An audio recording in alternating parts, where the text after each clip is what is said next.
tonight's matchup?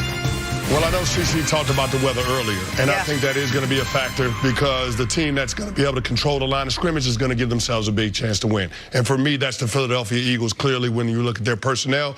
Even though their offensive line hasn't played the way that we thought they would coming into this game, I still feel like their personnel is good enough to be able to get this offense back on track. Now, Lane Johnson just got added to the injury report. He's got an ankle that he's dealing with, and he hasn't been playing well. But I think this could be the get-right game for the Philadelphia Eagles because they're going to be forced to rely on the run game. They can't get too cute with the bad weather. I think Doug Peterson will play things close to the cuff, not put too much on Carson Wentz, but allow him the freedom to be able to make the plays that are there to be made against this Giants defense because they're a suspect group. They are getting back Olivier Vernon, which should help. Yes. But again, when you look at this Giants defense, they have allowed some big plays on them as well. So I look at the Philadelphia Eagles and I say, if this team is a playoff caliber team, and we all believe it is, then this is a game that they've got to win. You mentioned Lane Johnson being out of the injury report. Maybe one of the reasons he's played so poorly the last few weeks is because he's been dealing with an injury that we just didn't know about, that they didn't disclose. And he didn't do a Ben Roethlisberger and be like, oh, you know something. That's why my PFF grade is not good. No, exactly right. And so, I mean, it makes sense. So not having him, I know they would probably just slide Vaitai over to play right tackle there like they did when Jason Peters was out last year at the left tackle spot. But we've also seen Vaitai, when he's had to play this year, that he's a guy that, I mean, he really played well when he had to during that run last year, but we've seen since then why he was a swing tackle, a backup tackle. I think the addition of Olivier Vernon's huge. I think if it is a bad weather game, and it should be, that oddly could benefit the Giants a bit.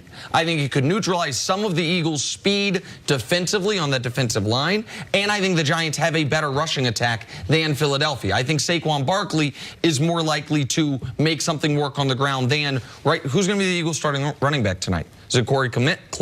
Is it Wendell Smallwood? Like, it's Corey Clement.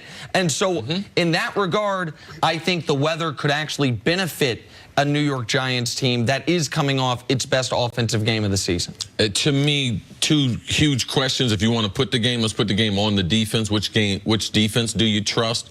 I trust the Eagles defense, their front seven. I know their back end has struggled. I believe Jalen Mills will play better. OBJ cannot... I don't see a path to victory without him having a huge game. I don't see them winning unless he has 150 yards. Now, he's played the Eagles 8 times since he's been in the league. He's 1-7. Now, a lot of these battles have been tough, but he hadn't won an awful lot. So look for the little blonde-haired kid, the quote machine, Little Wayne's little interview buddy. He needs a big game because we talked all week, how do you make things go away? How do you do bad interviews? How do you say things about teammates? Play like a superstar. Yep. That's what makes things go away and be better. So from a quarterback, I trust Carson Wentz in bad weather more than Eli Manning. The Giants have not been able to throw the ball deep. How are they going to do that in this game? So those are things going into this game I'm watching. I believe in the quarterback more. I believe in the Eagles defense more. That's why I like the Eagles in tonight's game. Kenny, when I said the bad weather could neutralize a bit of the Eagles defensive line, I saw your face squinch up. So I think you disagree. So I just wanted to hear your... What's good for the goose got to be good for the gander. I mean, you look at the Eagles defensive line, you said getting Olivier Vernon back for the Giants is going to be big. Well, I mean, the weather's probably going to affect him, too, in terms of being able to get off the ball and rush the quarterback. But you talked about the Giants' run game and Saquon Barkley being able to get on track. I mean, if you look at his game last week, just the run game part of it, he had that 28-yard run, but you take away that, and he was averaging 2 yards a carry. So, I mean, I don't necessarily know that him being a factor in terms of the consistency in the ground game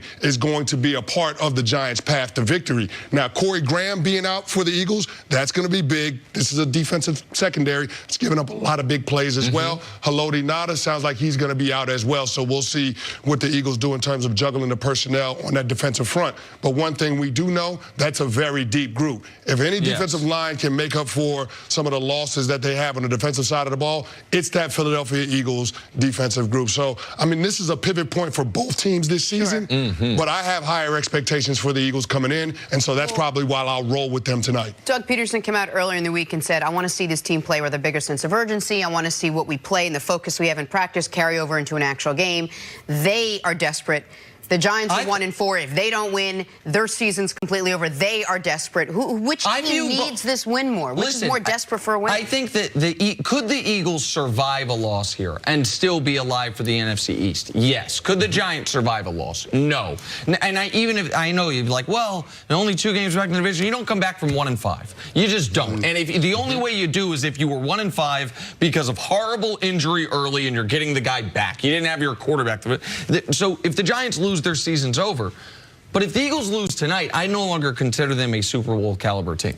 If they not because they can't make the playoffs, but because we'll be 40% of the way through the season. And who are you? What are you good at? If you can't go to the Giants, a team that is struggling, a team that isn't very good, a team that you do have a gigantic advantage of your D-line versus their offensive line, and win that game, then you're not the team I thought you were coming into the season. This is a potential statement game for the Eagles. And you're right. I mean, we are going to have to question. I still think they can get to the Super Bowl because it's a game of matchups. Like when you get to who's got those 2 byes in the NFC, who's got those wild card matchups, who's healthy. Like the Eagles are still one of the most talented teams when we get to the end of the season. It'd be no different than Atlanta struggling and then making the playoffs. No different than Carolina. All these teams are really, really talented. And if they have a franchise quarterback, you get in the tournament, you're going to have a chance. But today could be the day they could just drop it and be like, you know something, we ain't going no further than this. This could be our desperation game. This could be our statement game. This could be the game that turns around our season. Every team has one.